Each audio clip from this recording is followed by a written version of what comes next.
When loneliness won't leave you alone. Welcome, everybody. I want to talk today about loneliness and persistent loneliness. A lot of people talk about being lonely, maybe and feeling lonely when nobody's home for the night. Or I've had people at workshops tell me they stay in relationships because they're afraid to be alone and lonely. But I want to talk today about persistent loneliness, that loneliness that will not go away, or it seems like you might get a little short reprieve and then it's back, and sometimes even stronger. Now, I have suffered with this deep level of loneliness on and off in my life since I was a young girl. I remember when I was maybe 5, 6 years old, something like that, where I was just always felt alone. I was different than everyone else, and I knew it somehow.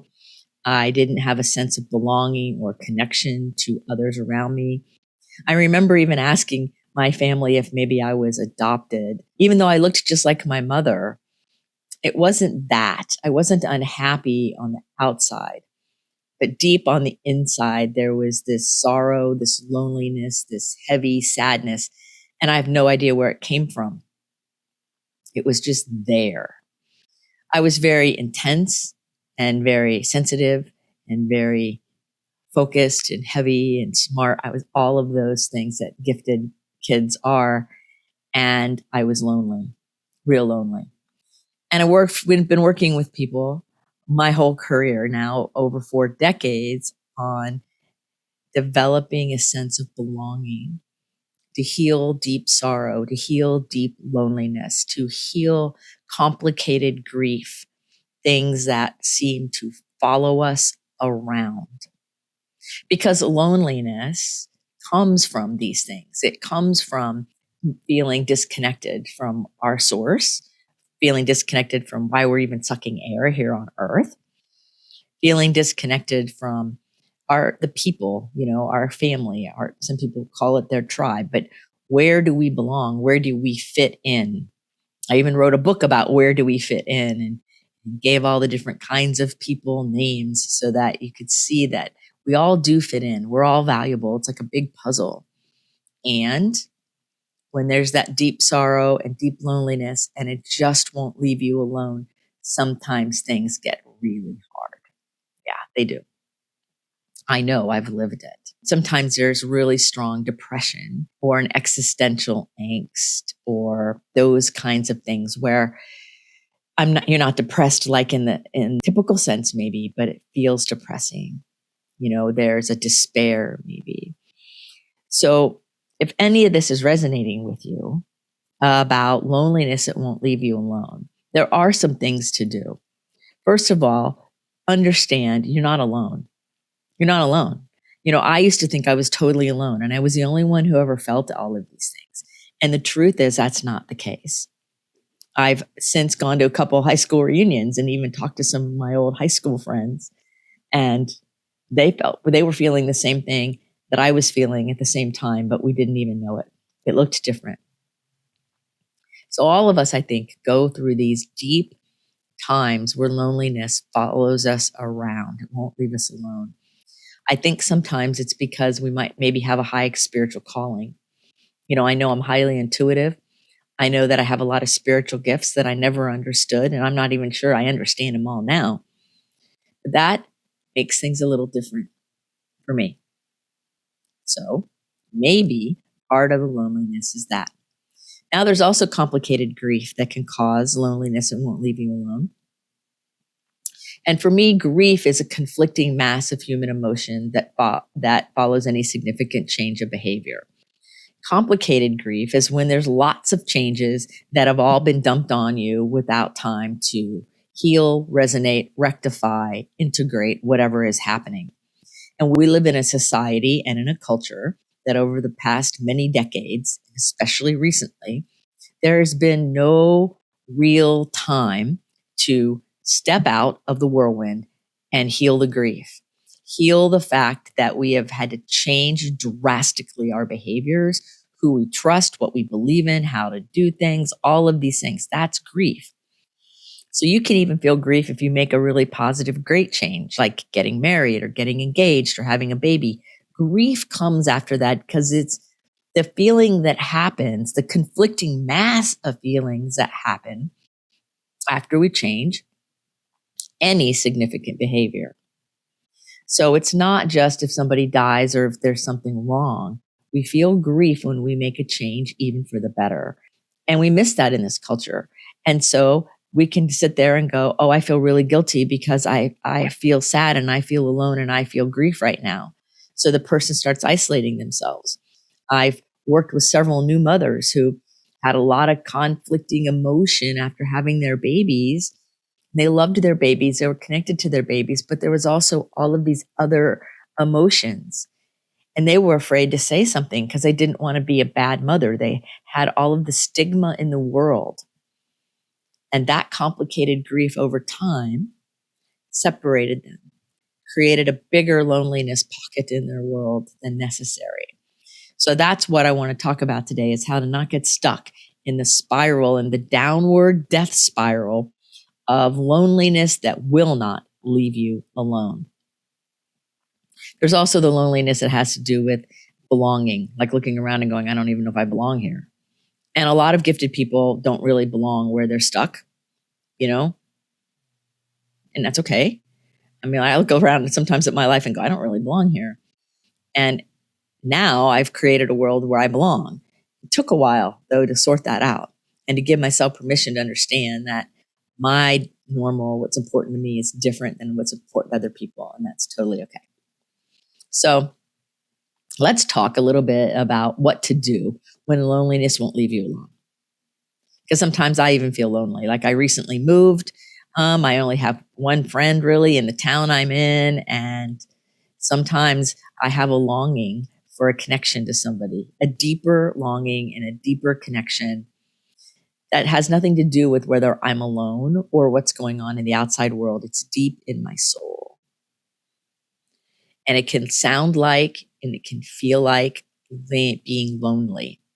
And sometimes it's part of our evolution, of our transformation, of our healing process. And that's what I want to talk about today.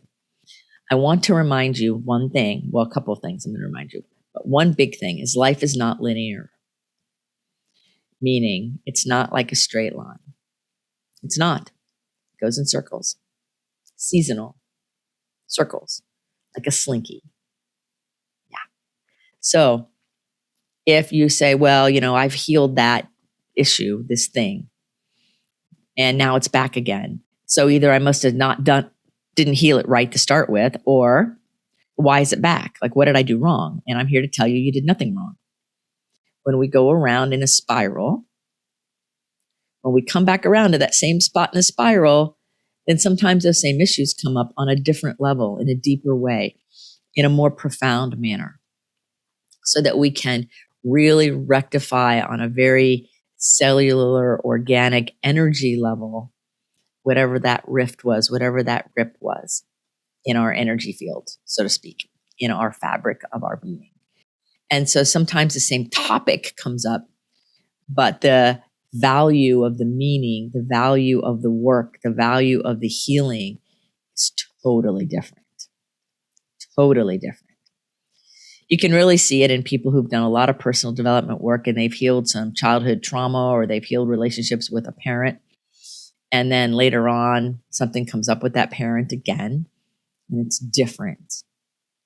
Because when you clear off some of the top layer and you change and evolve and grow, it's time for your soul to heal something even deeper.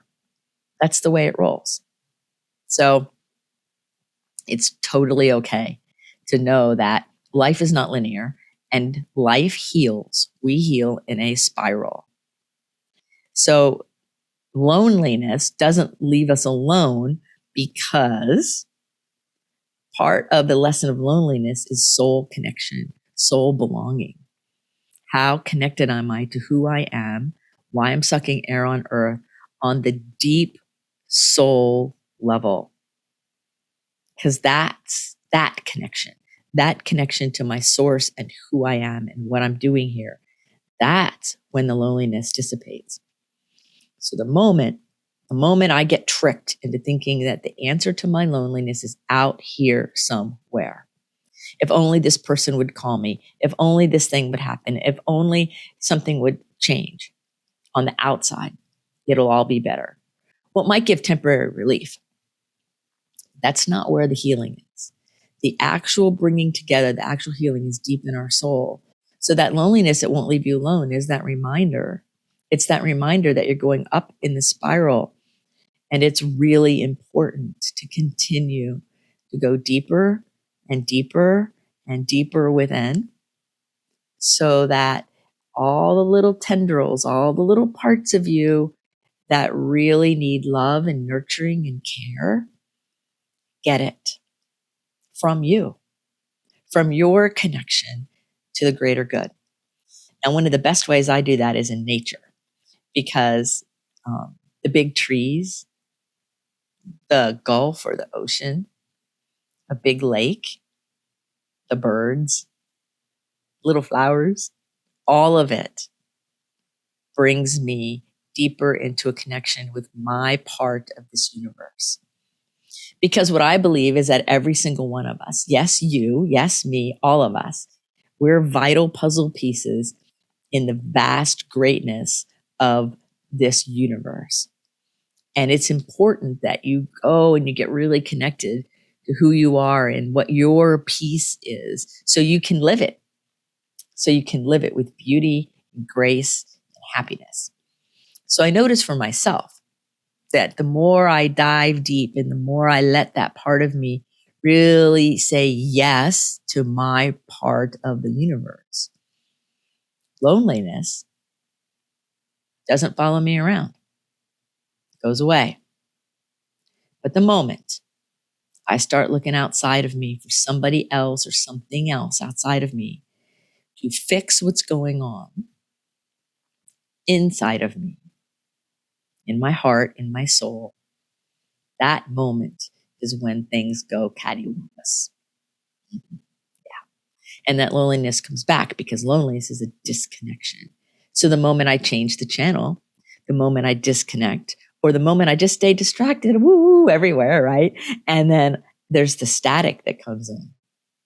That loneliness resurfaces to remind us of our essence, of who we are and what we are here to do. Because life is not linear, my friends. Health is not the absence of sickness. Loneliness is not even your enemy. And all of the answers are inside. I always tell a story. I used to use this all the time when I ran substance abuse rehab centers. I used to say, everybody here in this room, you're all looking outside of yourselves to the answer, to me and to other people. But it's kind of like you're bringing the groceries in and you throw the peas in the freezer and you start looking for your car keys. You can't find them anywhere, and you're out in the front yard looking for your car keys. And what I'm going to tell you is you left the car keys in the freezer with the peas. They're not where you're looking. It's not outside of the house. It's in you. Your answers are in you. Now, it's really good to have therapists maybe, or a mentor like I do with people, or coaches or whatever, to help you dive in and go in and open up all those rooms in your inner mansion and make friends with yourself and reclaim those parts of you that you've lost. That's the journey of being human. It's like you've been dropping breadcrumbs all along the way. You have a 1,000-piece puzzle and you've been dropping pieces all over, and now it's time to go collect them. So it takes a lot of work. It takes effort. It takes faith and trust. It's not for the faint of heart. My first spiritual mentor, his name was David. He was an amazing man. He used to always say that the spiritual life is not for wimps. That if you're going to do the deep level of healing and relieve the loneliness, then it takes courage and guts and grit and strength and faith and love and persistent effort. See, I've been on this journey myself for, 30, 40 years of consistent following that spiral, following that spiral, following that spiral. And so you have a choice. You can be on the life spiral, heading up, always learning, always growing in different ways. Even if some of the content appears the same, it's different lessons. Or you can jump over here to the death spiral and choose to devolve and feel worse and let self-pity and disconnection take you down. Now, personally, if I had my way, we would all choose a life spiral, but not everybody's going to. But what I do know is that if you're listening to me, you're probably wanting to choose a life spiral. So get some help, get some people to do it with you. I mean, that's why I love my work, because I walk the life spiral with people. And some days it's really beautiful, and some days it's angsty, and some days it's really hard, and some days it's lonely. Here's the deal. We don't have to walk alone. You're not alone. There are people who get it. You know, that's why I even call this podcast Someone Gets Me, because that's what people say after they work with me the first time. But I also think it's what it would have been nice that I had when I was 4, 5, 6, 10 years old, to have somebody who got me in a way I could understand it. I think my mother understood in some ways, but the communication didn't really connect. So when loneliness won't leave you alone, the answers are within you. I'm certain of it. You may not know exactly what room of that mansion within you they're in. At this moment, you may not know. But I promise you, if you take the time and you invest the effort and you allow someone who already has done it for themselves to support you, you too will see how, when you connect, that loneliness dissipates. So loneliness can become your friend by being a reminder that it's time to go within. Oh, I'm getting distracted by looking out here. Wait a minute, go within. Everything you need is within you. I assure you that. So I hope this episode has been supportive and helpful for you. Make sure you subscribe to the episode and ring the bell and share it with people, especially if you know somebody who is suffering with loneliness or that chronic sense that it won't go away, that existential, it just won't leave. Because I've had to work through that myself, and I've helped hundreds, thousands of people get on the other side of chronic existential loneliness. So make sure that you offer solutions for people in a way that they can hear it. Sometimes a voice other than your own helps that. But please let me know if there's anything I can do. Make sure you leave me a comment, send me an email. You can check that in the show notes, because that's what I'm here for, to remind every single one of us that we are all beautiful, we are all lovable, we are all capable. So I say to you, you're beautiful, you are lovable, you are capable. And that, my friend, is his truth. Until the next episode, be well.